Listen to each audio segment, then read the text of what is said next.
할렐루야. 하나님의 은혜와 평강이 오늘 예배 드리시는 모든 성도님들과 함께 하시기를 주의 이름으로 축원드립니다.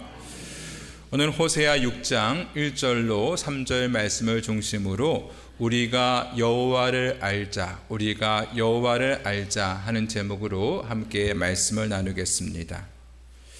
복음주의 신학자 제임스 패커는 하나님을 아는 지식이라는 책에서 이렇게 이야기했습니다.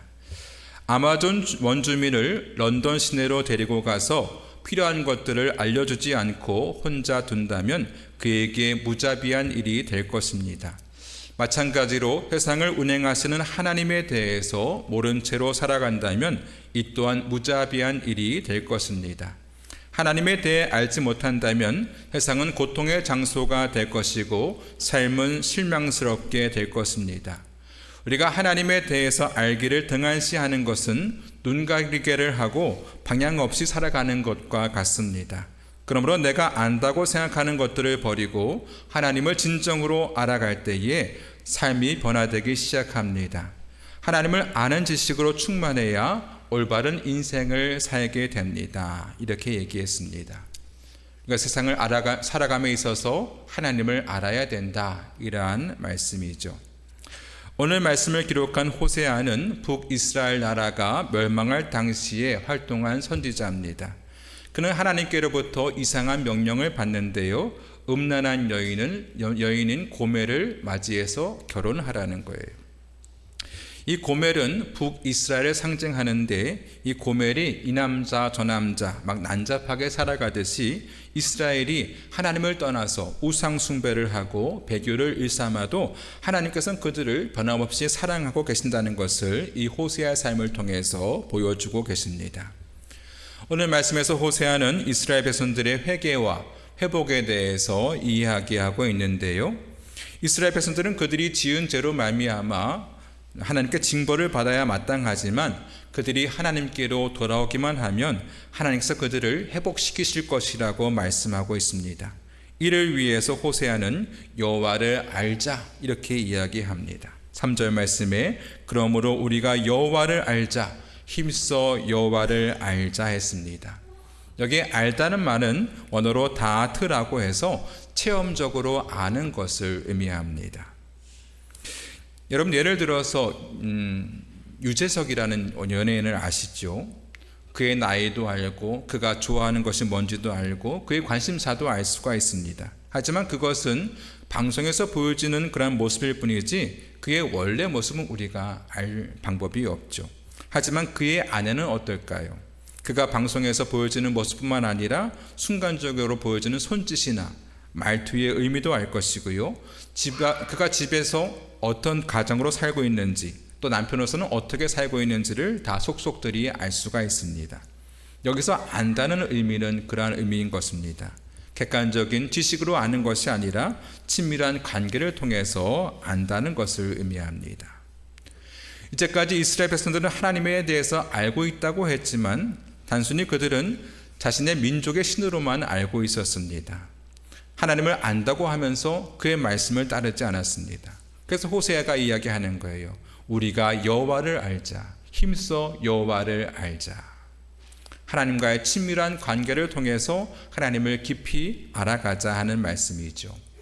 이 말씀은 그 옛날 이스라엘 백성들뿐만 아니라 오늘날 우리를 살아가는 우리들에게도 해당되는 말씀입니다. 여러분, 우리는 여호와를 알 때 힘써 여호와를 알아야 합니다. 그럼 우리가 알아야 할 여호와는 어떠한 분이실까요? 첫 번째로 싸매어 주시는 분이십니다. 따라해 볼까요? 싸매어 주시는 분. 우리 1절 말씀 다 같이 읽어보겠습니다. 시작. 오라, 우리가 여호와께로 돌아가자. 여호와께서 우리를 찢으셨으나 도로 낫게 하실 것이요 우리를 치셨으나 싸매어 주실 것임이라. 아멘. 여기 찢다는 말은요, 사자가 먹이를 찢는 것처럼 심판의 가혹함을 이야기하는 것입니다.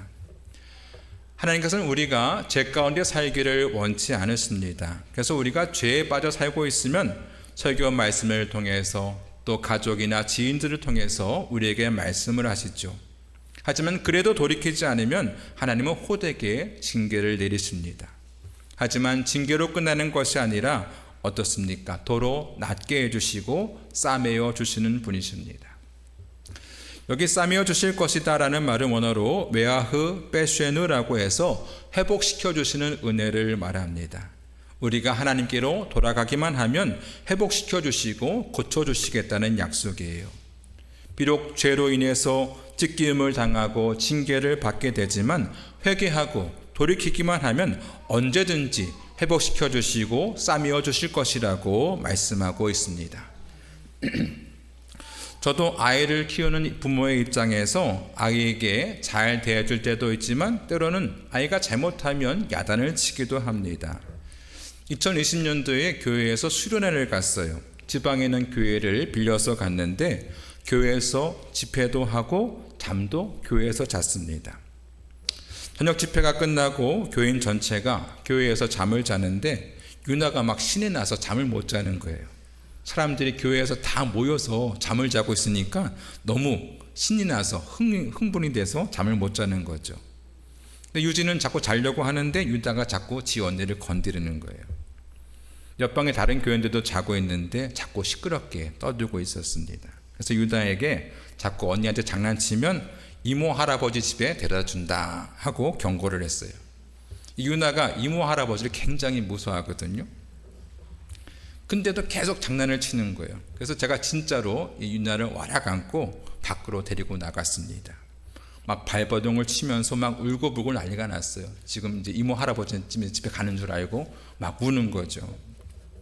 교회가 1층, 3층에 있었는데 1층까지 안고 내려왔습니다. 막 울면서 잘못했다고 다시는 안 그러겠다고. 그래서 1층에 내려다 주니까 정말 발이 안 보일 정도로 막 뛰어서 울면서 들어갔습니다. 저도 따라 들어와서 아이 손을 잡고요 방으로 데리고 갔습니다. 아이의 발을 닦아주고 아이를 안고 토닥토닥 해주면서 잠을 재웠습니다. 아이가 야단을 맞았던 게 상처를 받았었는데 토닥토닥 하면서 그것이 치유가 된 것이죠. 여러분, 우리 하나님도 마찬가지입니다. 때로는 우리가 잘못된 길을 갈 때에 사자가 그 먹이를 찢는 것처럼 우리를 혼을 내시기도 하지만 그것으로 끝나는 것이 아니라 우리가 죄에서 돌이키면 우리를 낫게 해주시고 또 싸매어 주시는 것입니다. 우리가 잘 아는 다윗 왕은요 그의 평생에 가장 큰 죄인 간음죄를 짓죠. 그의 부하인 우리아의 아내를 범하고 임신까지 시켰습니다. 또 그것을 감추기 위해서 우리아를 전쟁터에서 죽게 만들죠.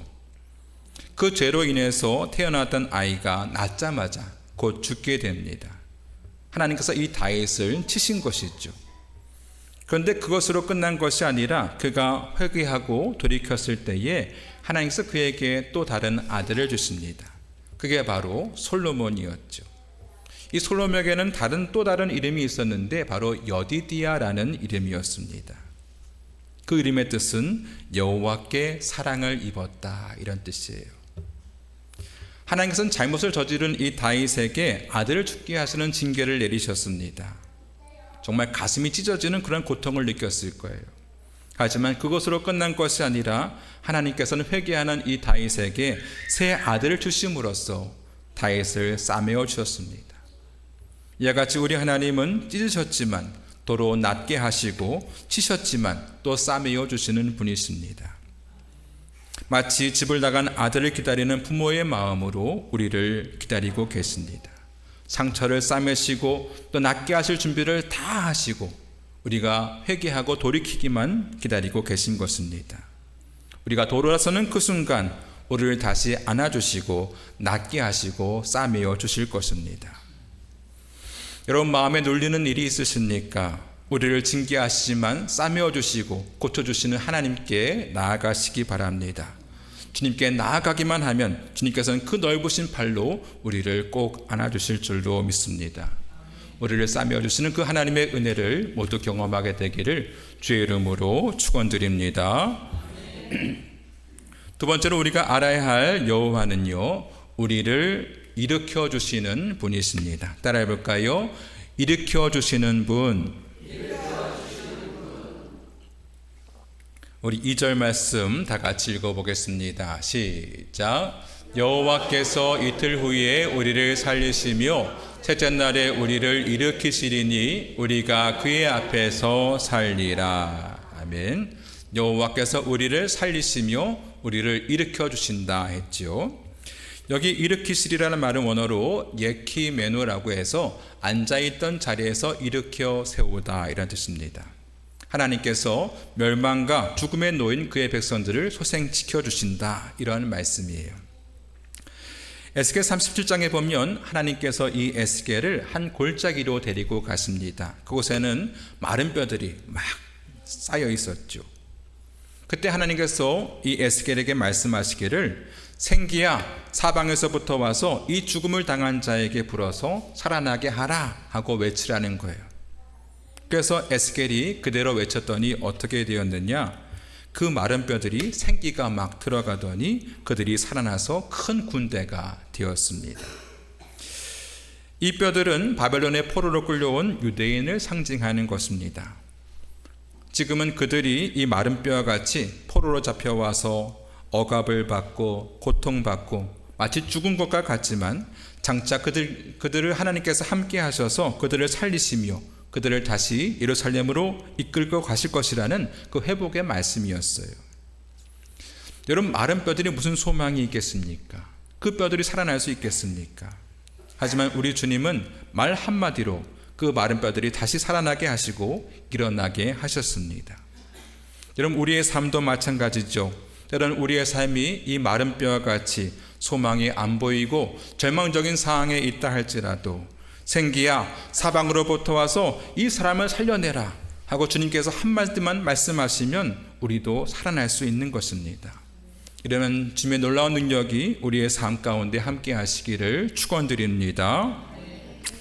바벨론의 포로로 끌려갔던 유대인들은 예레미야가 예언한 대로 70년 만에 돌아오게 됐지요. 그때 페르시아의 고레스 왕은 유대인들을 고국으로 돌려보내고 돈과 물건을 지원해 주면서 가서 성전을 다시 지으라고 명령을 내립니다. 그래서 총독 스룹바벨과 제사장 여호수아가 백성들을 이끌고 가서 성전의 기초를 놓기 시작했어요. 근데 이때 위기감을 느낀 사마리아인들이 이 페르시아 왕에게 거짓 편지를 써서 성전 건축을 방해합니다. 이 성전은 종교적인 건물인데 이들이 성벽을 쌓고 성읍을 만들어서 왕에게 반란을 꾀하고 있다고 이렇게 거짓 편지를 쓴 거예요. 그래서 성전 건축이 16년 동안 중단이 되었습니다. 말이 16년이지 페르시아에게 반역을 하고 있다고 이렇게 거짓말로 누명을 쓴 상황이기 때문에 성전을 다시 건축한다는 것은 거의 불가능했어요. 사람들은 다 포기하고 모두 자기의 일을 따라서 돌아갔습니다. 이때 하나님께서는 학개와 스가랴 선지자들을 그들에게 보내셔요. 학개를 통해서 말씀하시기를 그러나 여호와가 이르노라 스룹바벨아 스스로 굳세게 할지어다 여호사닥의 아들 대장 여호수아야 스스로 굳세게 할지어다 여호와의 말이니라 이 땅 모든 백성아 스스로 굳세게 할지어다 내가 너희와 함께 하노라 만군의 여호와의 말이니라. 하나님께서 그들과 함께 하시겠다 하는 약속이었습니다. 또 이어서 말씀하시기를 은도 내 것이요 금도 내 것이니라 만군의 여호와의 말이니라. 이 성전의 나중 영광이 이전 영광보다 크리라 만군의 여호와의 말이니라. 내가 이곳에 평강을 주리라 만군의 여호와의 말이니라.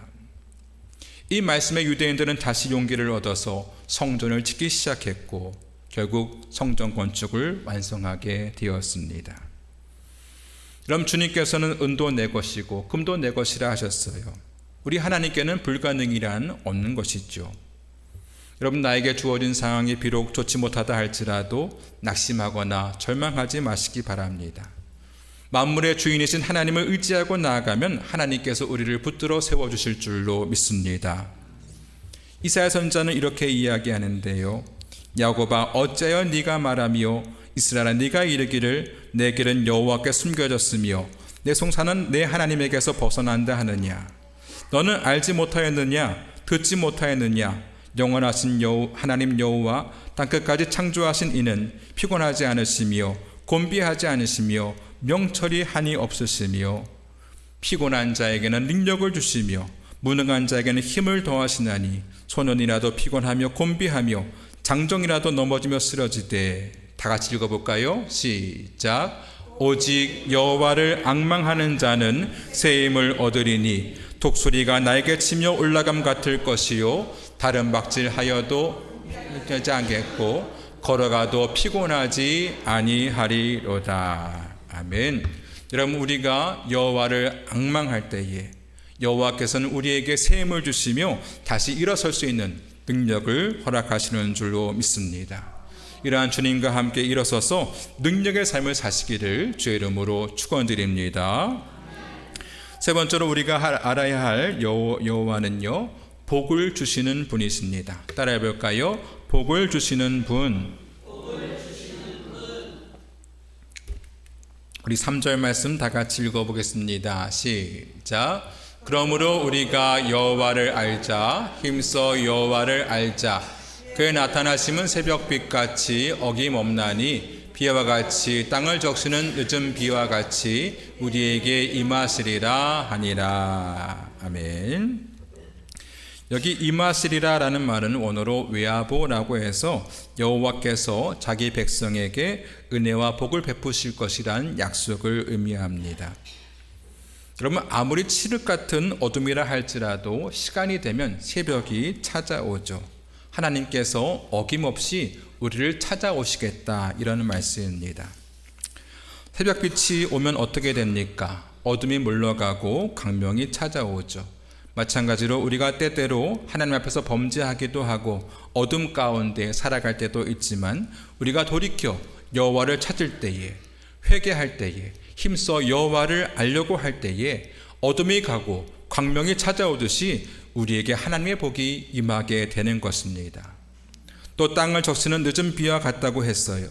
이 비는 팔레스타인 지역에 4월에서 5월에 내리는 비로소 추수를 앞두고 있는 곡식을 여물게 하는 축복의 비를 말합니다. 하나님께서 우리의 삶을 풍요롭게 하실 것이라는 것을 상징적으로 보여주는 거예요. 이와 같이 여호와께서는 자기를 힘써 아는 백성들에게 어둠이 물러가게 하시고 늦은 비와 같은 풍요로운 은총을 내려주시는 줄로 믿습니다. 여러분, 하나님께서 이 가나안 땅에 들어가기 전에, 이스라엘 백성이 가나안 땅에 들어가기 전에 모압 평지에 모아놓고 그들에게 당부의 말씀을 하셨습니다. 너희가 이제 곧 가나안 땅에 들어가게 될 텐데 너희가 들어가서 나의 명령을 잘 지키면 내가 너희를 강성하게 할 것이고 너희가 그 땅을 차지하게 될 것이고 너희는 젖과 꿀이 흐르는 땅에서 장구하게 살 것이다, 이렇게 말씀하셨습니다. 저는 이 가나안 땅이 젖과 꿀이 흐른다고 해서 굉장히 비옥한 땅인 줄 알았어요. 근데 어떤 분이 쓴 글을 보니까 가나안 땅이 그렇게 비옥한 땅이 아니라는 거예요. 이 애굽은 국토 중간으로 큰 나일강이 흐르고 있어서 세상에서 가장 긴 강이 바로 나일강이죠. 그래서 그 강에서 얼마든지 이 논밭에 물을 대기가 쉽습니다. 하지만 이 가나안 땅은요, 강이래 봐야 요단강밖에 없는데요, 이 강은 우기에는 범람하고 건기가 되면 바닥이 드러납니다. 몇 년 전에 그 TV에서 선을 넘는 녀석들 해가지고 연예인들이 요단강을 방문한 거예요. 근데 보면요, 강폭이 한 5m, 한 10m 될까요? 굉장히 좁죠. 시골에는 도랑 같은 그런 좁은 강이 바로 요단강입니다. 그래서 이 비가 잘 오면 농사를 잘 지을 수 있지만 비가 오지 않으면 농사를 지을 수 없는 곳이 바로 가나안 땅입니다. 즉 가나안 땅은 하나님이 때를 따라서 비를 내려주시면 풍성하게 살 수 있지만 비를 내려주지 않으면 살 수 없는 땅이 바로 가나안 땅이죠. 다시 말해서 철저히 하나님만 의지하고 살아가는 것이 바로 가나안 땅인 것입니다. 그럼 가나안 땅에 젖과 꿀이 흐르는 땅이 될 수 있는 것은 환경이 좋아서가 아니에요. 또 좋은 조건이 있어서가 아닙니다. 하나님께서 저들과 함께 하셔서 그들을 돌봐주시고 지켜주시기 때문에 그것이 복된 땅이 될 수 있는 것입니다. 가나안 땅이 어떠한 땅이냐? 내 하나님 여호와께서 돌봐주시는 땅이라. 연초부터 연말까지 내 하나님 여호와의 눈이 항상 그 위에 있느니라 했어요. 하나님께서 그들을 돌봐 주시고 그들을 계속 지켜봐 주시기 때문에 그 땅이 복된 땅이 될 수 있다는 것이죠. 그에 비해서 애굽 땅은요, 더 비옥하고 아름다웠지만 그들은 하나님을 거역하고 대적했기 때문에 그곳에 질병이 임하고 또 우박이 내리고 메뚜기 떼가 모든 것을 갉아 먹어버리고 말았습니다. 하지만 이 가나안 땅은 하나님의 언약의 땅이기 때문에 그들이 하나님 말씀을 잘 듣고 순종하기만 하면 하나님께서 그 땅에 이른 비와 늦은 비를 내려주셔서 그들이 풍요롭게 잘 살게 될 것이라고 약속하셨습니다. 무슨 얘기입니까? 아무리 황무지와 같은 곳이라 할지라도 하나님이 보호하시고 복을 주시면 그것은 비옥하고 풍요로운 땅이 될 수 있다는 얘기입니다. 우리는 보통 내가 어떠한 조건에서 살아가야 하느냐, 이것을 굉장히 중요하게 생각해요. 살기 좋은 곳은요, 집값이 어마어마하게 비싸죠. 이 옆에 반포만 가도요, 한 평에 2억씩 줘야 아파트를 살 수가 있습니다. 하지만 더 중요한 것은요, 내가 하나님 안에 거하고 있느냐, 내가 하나님과 함께하고 있느냐, 내가 하나님을 사랑하고 마음과 뜻을 다해서 하나님을 섬기고 있느냐, 이것이 더욱더 중요한 것입니다. 내가 하나님과 좋은 관계 속에 있으면 내가 어디 있던 간에 그것은 적과 꿀이 흐르는 가나안 땅이 될 수 있는 것입니다. 아브라함과 롯이 땅을 결정할 때에 롯은 물이 비옥한 요단 땅을 선택했어요. 저곳에 가면 물이 많기 때문에 내가 농사를 잘 짓고 부자가 될 수 있을 거야 하고 그 땅을 선택했습니다. 하지만 하나님을 떠났던 이 롯은요, 결국 멸망하고 말았어요. 시편 73편 말씀에 하나님께 가까이함이 내게 복이라 하셨습니다. 우리가 하나님을 가까이하고 하나님을 알아가고 하나님 안에 거할 때에 하나님께서는 우리에게 복을 쏟아 부어 주실 줄로 믿습니다. 이러한 하나님을 알아가시기 바랍니다. 오늘 말씀에서 호세아 선지자는 오라 우리가 여호와께로 돌아가자 그가 우리를 찢으셨으나 도로 싸매어 주실 것이요 우리를 일으켜 주실 것이라 그러므로 우리가 여호와를 알자 힘써 여호와를 알자 말씀했습니다. 우리는 때때로 하나님께서 나 같은 사람을 받아주실까? 내가 다시 회복할 수 있을까? 주님께 나아가기를 주저할 때가 있습니다. 때로는 죄책감에 사로잡혀서 하나님께 나아가기를 두려워할 때가 있습니다. 하지만 우리 주님께서는 집 나간 아들이 돌아오기를 바라는 그 아버지 심정으로 우리를 기다리고 계십니다. 우리가 돌아오기만을 손꼽아 기다리고 계신 것이죠. 하나님은 어떠한 분이십니까? 때로는 엄한 징계로 우리를 때리기시도 하지만 우리를 다시 싸매어 주시고요. 또 지쳐있는 우리를 다시 일으켜 세워주시고요. 메말라 있는 우리의 마음을 은혜의 담비로 적셔주시는 분이십니다. 이런 하나님을 우리가 알되 힘써 알아감으로써 하나님의 은혜와 은총을 받아 누리는 복된 삶이 되시기를 주의 이름으로 축원드립니다. 우리 함께 찬송하고 기도하겠습니다.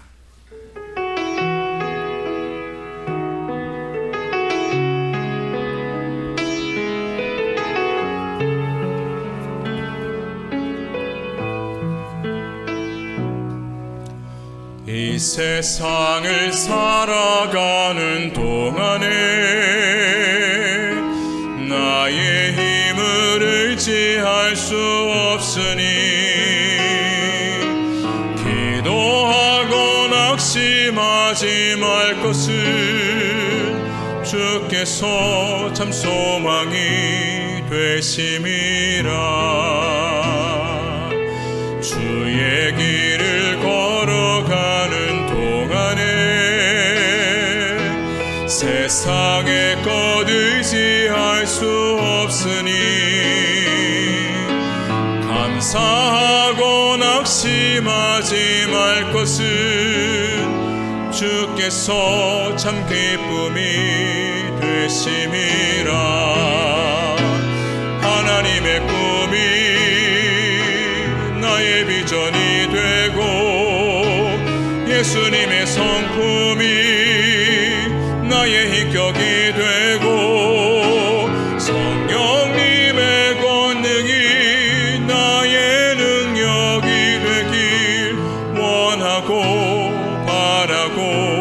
기도합니다. 우리 다시 한번 찬양합니다. 이 세상을 살아가는 동안에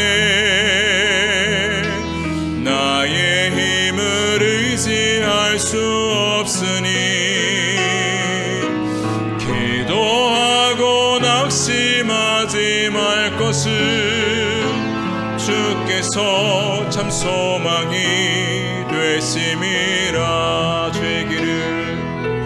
주의 길을 걸어가는 동안에 세상의 것 의지할 수 없으니 감사하고 낙심하지 말 것은 주께서 참 기쁨이 되심이라. 하나님의 꿈이